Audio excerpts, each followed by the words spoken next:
I will give you an example. This is a real case, okay?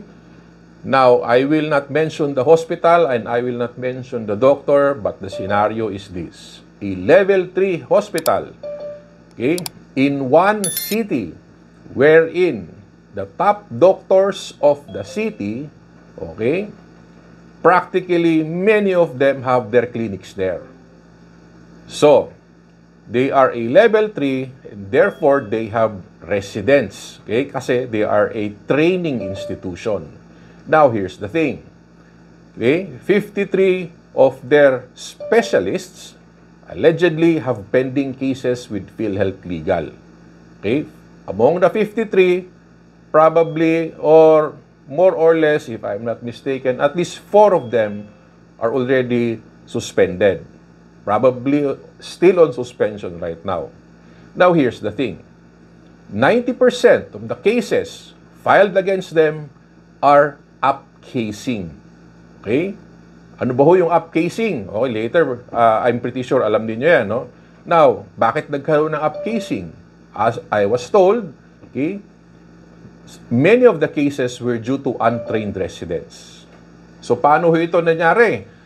Now, nakasuhan ho sila and then investigation was done, nakasuhan, and then basically the trigger was a post-audit finding, okay, seen by the medical evaluator, and then profiling was done. After a couple of years, okay, the cases were processed and eventually decision was made. So, 4 of the specialists are or practically still suspended right now. That's case number 1. Okay? Sad. Now, case number 2. Okay? Again, no names. The epidemic of hyperactive airway disease. Okay. May I know, who among you is familiar na nagkaroon ng epidemic ng hyperactive airway disease? Type number 1 if you are familiar with this. Type number 2 if you are not familiar. Nagkaroon ng epidemic. Okay? May I know? Okay, may epidemic ng hyperactive airway disease. Okay, okay, we have 1, and we have 2, and we have 1. Okay, thank you very much. Actually, it's an exaggeration Okay? Yung sinasabi naming epidemic ng hyperactive airway disease, ito yung sobrang daming hospital. Okay? Sobrang dami nag-claim ng hyperactive airway disease. Okay? This happened several years ago, wherein many of the hospitals found a loophole sa case rate. Okay? Since community-acquired pneumonia moderate risk, okay, is mainit sa PhilHealth, okay, someone was able to discover that there's this hyperactive airway disease that is worth 14,700. So all of the sudden, okay, in case number 2, at least 3 provinces, okay, recorded wherein practically there was a sudden spike of cases ng hyperactive airway disease. Okay? It was very funny actually. However, okay, balik natin sa slide. Now, ano nangyari? Okay? The complaint actually came from a hospital processor. Okay? Sipin nyo the trigger was the hospital processor. Why? Because the hospital processor, according to her, was trying to explain the issue to the medical director. However, the medical director took it for granted, wherein the doctors of many of the region practically used the diagnosis of hyperactive airway disease in exchange po doon sa highly controversial community-acquired pneumonia moderate risk. So what happened? Okay? Now, it was validated, okay, within 30 minutes, the regional office was able to extract the names of the patient and the names of the doctors who are repetitiously or keeps on repeating ito hong ginagamit ng diagnosis ang hyperactive airway disease. So, letters were sent out to the hospitals, okay, and the doctors together with the hospital were asked to explain, okay? Kasi medyo bogus ho, okay? After reviewing the chart, okay, wala ho talagang hyperactive airway disease. So, pina-explain ho sila. Now, the funny thing here is this, okay? The funny thing here is this.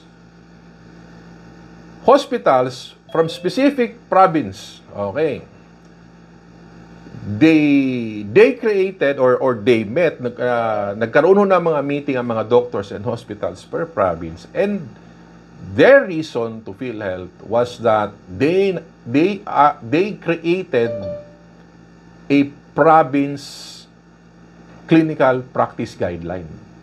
Okay? So kasi hiningi ho ng regional office, anong pinagbasihan ninyo? Bakit ito naging hyperactive airway disease? Ang sagot ho ng mga hospitals at ng chapter ng mga hospital in that province was, gumawa kami ng aming CPG. Okay. Now, here's the thing. Okay? Hindi ho pwede yun. Okay? So, when they sent the reply to the regional office, okay, and the regional office forwarded the reply to central office at pinagmitingan, okay, a lot of the doctors in PhilHealth were 50% shocked and 50% laughing. Okay, why? Kasi po, okay, hindi ho pwedeng gumawa ng CPG yung mga provider because number one, that is a conflict of interest. Okay, so meron hong guidelines on how or who shall make the clinical practice guideline. Okay, to cut the long story short, the excuse was not accepted, and however,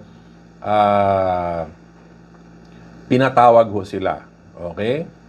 And it's a good lesson to everybody. Okay? So, I hope po naintindihan ninyo. Okay? Medyo controversial yon several years ago. Okay? So, let us proceed. Case number 3. Okay? A surgeon allegedly suspended also again due to upcasing. Now, what happened? Okay? Very simple lang ho. Yung mga cases ng surgeon wherein it involved procedures, OPD procedures ho, upcased to a complicated procedure. Ulitin ko ha. Simple, outpatient procedures, upcased ho into a complicated procedure. So, estimate of 40 claims, okay, were investigated, and the surgeon is still under investigation, and if I'm not mistaken, probably masususpend ho ang hospital at ang surgeon anytime. Now, paano ho nangyari ito? Okay, it's very simple. Audit finding was noted on the prepayment review. Nakita ho sa CF4. Okay? Because of there was so many inconsistencies, nakita ho. So, kinalkal ho yung clinical chart and noted that there are so many inconsistencies.